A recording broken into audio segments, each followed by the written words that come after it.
My name is Brennan Garrelts. I work for Lone Rock Resources. I manage Lone Rock's logging company, and that's a company right now very involved with the recovery effort. The Archie Creek Fire was pretty impactful to us. It was the largest fire that we've ever experienced in this area, and it was the largest fire to impact Lone Rock in our history. We're right below the bluffs of Mount Scott. We are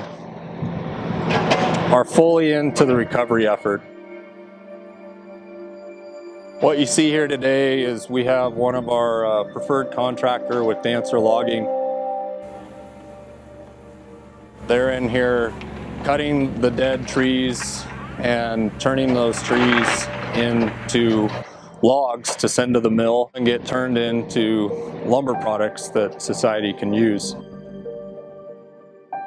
It's important as a part of the recovery effort to go through and grab as much of this as possible, because we need to get to it quickly before all the bugs, which love this black wood, try to get into it. If we can do that, we can preserve the value of them for us as a landowner, as a part of our business, but then we can start the next recovery effort of growing our next forest. So that's a matter of harvesting it first and then getting into planting, replanting with baby trees.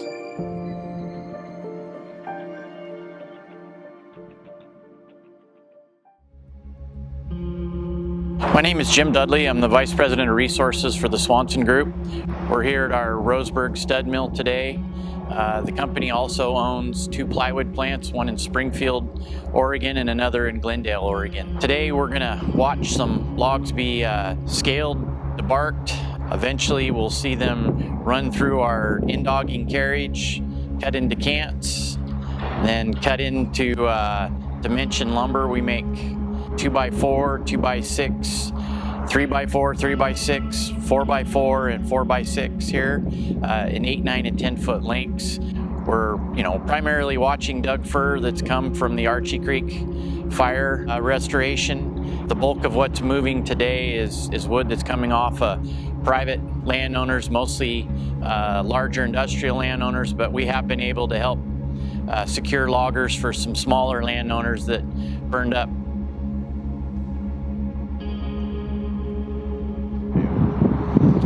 So we deck up the logs here in the log yard after they've been measured and scaled. We put the burnt logs into what we call a hot deck so that we can run them as fast as possible. And so we put them in the debarker. That removes the bulk of the bark from the log and a little bit of the char. From the debarker, we take it to the buck saws. The logs are scanned by length to get the maximum value yield out of the log. They move from the buck saws to the in-dogging carriage, where they're opened up into cants. They move from the band saws to the edgers, and the edgers take those 4 saw lines that are cut into 2-inch, 4-inch, or 6-inch cants, and they're further broken down into 2x4, 2x6s, 4x4s, 4x6s, and sent to the green sorter, where they're sorted by length, grade, dimension, and put on stickers to be sent to the dry kilns to be dried.